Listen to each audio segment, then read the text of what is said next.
Ubutumwa bwa mbere ni uko uyu munsi ari umunsi ukomeye cyane mu bayisilamu, akaba ari umunsi twabwiwe n'intumwa y'Imana Muhammad ko ari umunsi usumba iyindi, bityo abayisilamu bagomba kuwubyaza umusaruro kuko umwemeramana iyo abwiwe amahirwe ayakoresha neza. Icyangombwa ni uko bagomba gusingiza Imana cyane ndetse no gukomeza ibikorwa byo kuyigaragira ntibadohoke.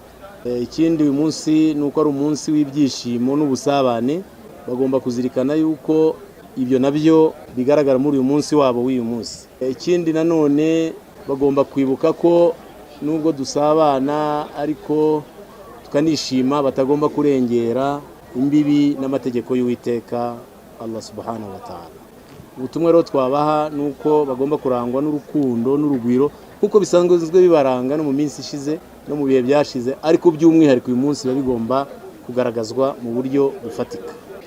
Nibyo murabizi ko muri uyu munsi cyangwa muri ibihe turimo ari ibihe isi igenda ibura umudendezo n'umutekano, by'umwihariko w'Islam, kuko hari abo twagiye twumva batwiyitirira bavuga ko ibikorwa babikora mu nyungu z'Ubuislamu cyangwa se mu mwanya w'Abayisilamu. Aho ndavuga abantu b'intagondwa, namwe ubwanyu mukunze kubuhora muvuga mu makuru yanyu. Rero biriya akenshi biba ari ukujijisha no gushaka guhindanya ishusho y'Ubuislamu n'Abayisilamu. Ibi nibyo twibutsaga abantu ko buri wese agomba kugira uruhare kugira ngo biriya bintu bicike binaveho burundu, kuko ntacyo bimariye ikiremwa muntu usibye ko bikibangamiye.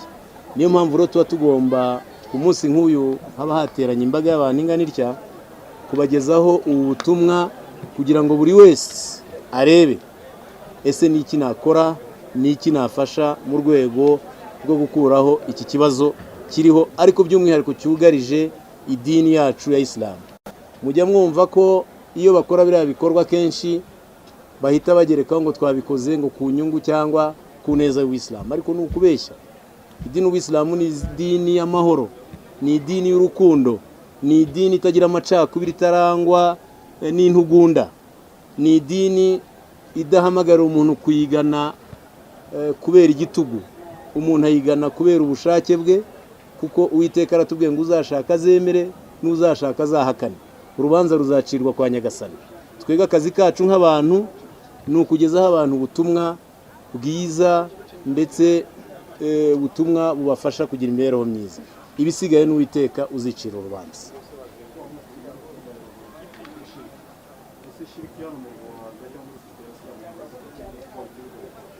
Biragoye cyane kuba wamenya igipimo cyayo, ariko buriya niyo utabihari cyangwa inahari, ni byiza ko abantu bayibyirwa kugira ngo bagaragire Uwiteka, kuko twebwe ubutumwa duhamagarira abantu, ubutumwa buhamagarira kwemera Uwiteka umwe udafite uwo babangikanye mu bumana bwe ndetse bafatanya mu murimo we w'ubumana, ahubwo Uwiteka Allah subhanahu wa ta'ala. Bityo rero iyo habonetsemo gushidikanya ariko kujyana umuntu muri ibyo bikorwa by'ibangikanyamana, abantu baba bagomba nabyo gukeburwa kugira ngo babwirwe ko ibyo bintu kizira kandi kikaziririza muri Islam, kuko twebwe twemera Imana ko ari umuremyi wacu kandi akaba ariyo igaba byose, akaba ari nayo yaduhanze icyo ari cyo cyose. Nta muntu n'umwe ufite amakuru n'ubumenyi bw'ejo hazaza usibye Uwiteka wenyine, abandi bose ni ukubeshya. Niyo mpamvu tuba twibutsa abantu tunabakemura, ariko niyo urebye hirya no hino ku mbuga nkoranyambaga mugenda mubonaho abantu biyitirira ko bakora ibyo bikorwa, nyamara ugasanga hari n'abashobora kuba babagana kubera ko batashoboye gusobanukirwa. Umwanya nk'uyu rero uba ari uwo kubaburira no kubakebura kugira ngo batagwa muri ibyo bikorwa.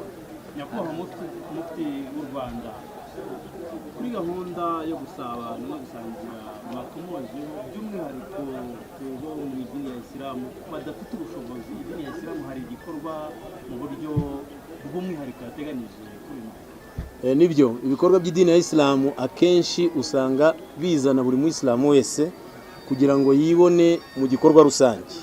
Ari nayo mpamvu ku minsi nk'iyi mikuru y'Eid bari abantu bafite intege nkeya, bafite ubushobozi bukeya, baba bazirikanwe ku buryo imisigiti yose barizwaho ibifite urutonde rwabo, namwe mwaza kugenda mukabyigenzurira ku buryo nabo bazirikanwa. Ntago tuba twifuza ko hari umuyisilamu ushobora gusigara yaheranywe n'ubushobozi buke, kandi mu by'ukuri ubuyisilamu buvuga ko turi abavandimwe tugomba gusangira ibike cyangwa ibyinshi dufite.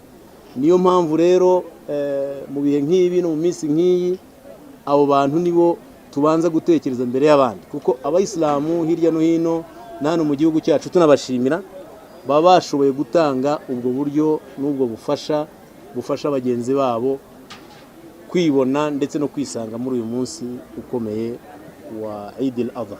Hagiye havugwa amakuru menshi atandukanye ku bayisilamukazi bitabiriye umutambagiro mutagatifu runaka. Ese amakuru hari n'ayahe y'ukuri yenda nk'idini ya Islam yadutangarije no munsi? Nibyo, abayisilamukazi umwaka umubare wabo wabaye munini, ariko ubundi burya no mu bikorwa by'idini bisanzwe bari ku isonga. Nibo ubona ko bari ku isonga kandi babishishikariye, nubwo abandi bayisilamu nabo barimo.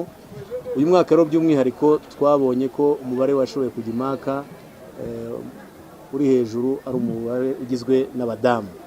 Iki ni ikintu cyiza cyane bigaragaza ko inshallah tuzagira umuryango mwiza, ko tuzagira umuryango ushingiye ku bantu bemera Imana banashikamye ku Mana by'ukuri.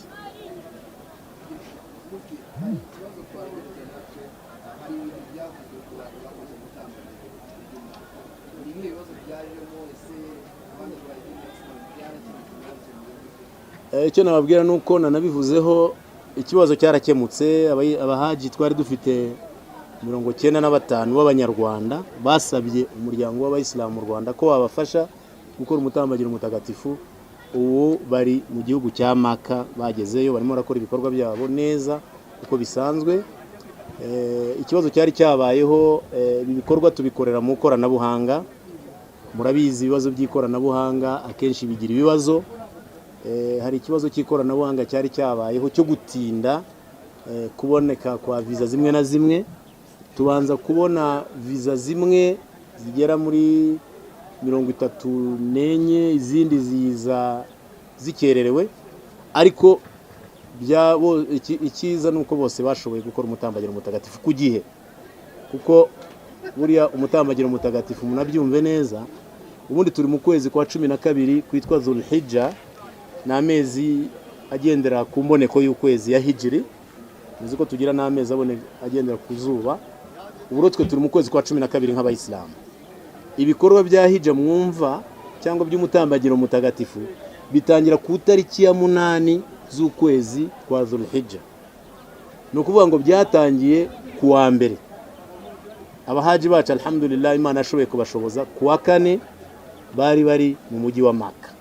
Bari bagezeyo, bashoboye no gusura ahandi hantu nyaburanga n'ibindi bikorwa. Bazajya ni Madina, nta kibazo cyabayeho. Icyo twakereho gusa ni iminsi 2, kuko muri gahunda yacu twateganyaga ko bazagenda tariki 19 z'ukwezi kwa 6, ariko bashoboye kugenda mu ijoro rya tariki 23 guzari 22 zinja 23. Urumva ni ikibazo kitaduturutse ariko gifite n'ibisobanuro. Murakoze cyane kandi Imana turanabashimira.